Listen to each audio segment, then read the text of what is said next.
Momento Mariano, terça-feira, 24 de novembro de 2020.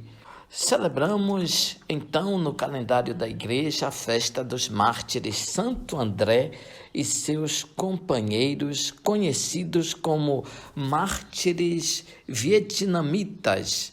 Foram 117 que deram a sua vida por Cristo no Vietnã e foram canonizados em 19 de junho de 1988 pelo Papa São João Paulo II. 8 bispos, 50 sacerdotes e 59 leigos, entre os quais uma mãe de 6 filhos chamada Inês.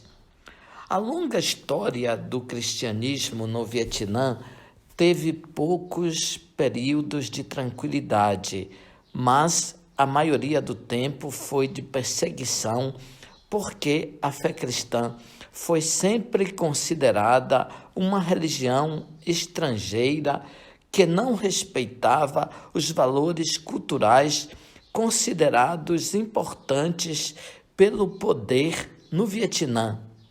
2 deles eram pontos de grande discordância com a fé cristã: a sociedade dividida em castas e o culto aos defuntos. Então, se alternaram em relação ao cristianismo períodos de anistia e de grandes perseguições.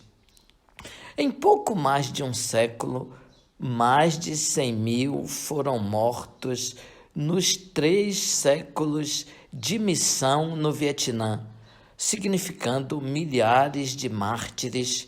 Muitos morreram sobre as montanhas, nas florestas e em campos de concentração ou locais de exílio. Dos 117, a liturgia nomeia somente Santo André Dung Lac, que foi padre cujos pais eram pobres, por isso foi criado por catequistas, depois seguiu a vocação sacerdotal, ordenou-se e foi nomeado pároco e missionário em diversas localidades do país.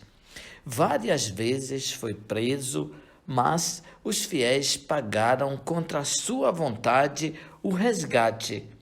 Chegou um dia em que ele mesmo recusou, dizendo que quem morre pela fé sobe ao céu.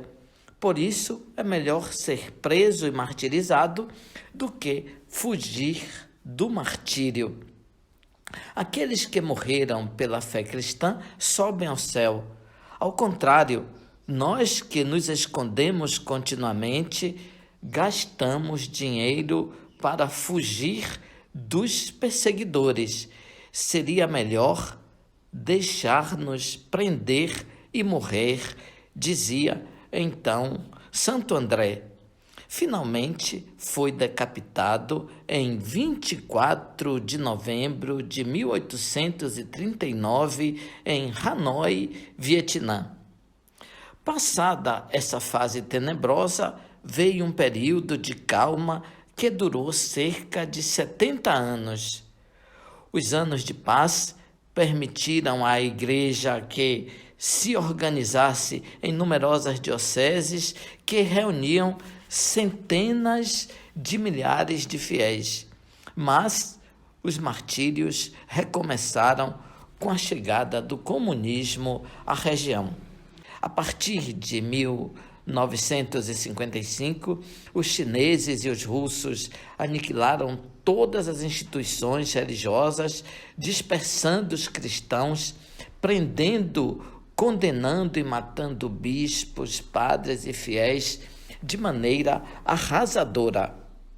A única fuga possível era através de embarcações precárias que sucumbiam nas águas, que poderiam significar a liberdade, mas que levavam invariavelmente à morte.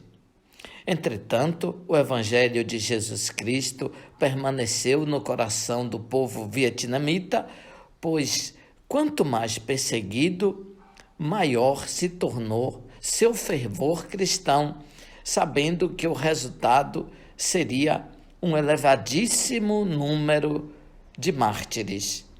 São João Paulo II, em 1988, inscreveu esses heróis de Cristo no livro dos santos da Igreja para serem comemorados juntos e como companheiros de São André Dũng-Gilac. São João Paulo II, em 1988, inscreveu esses heróis de Cristo no livro dos santos da Igreja para serem comemorados juntos e como companheiros de Santo André Dũng-Gilac no dia de sua morte. Louvado seja nosso Senhor Jesus Cristo, para sempre seja louvado.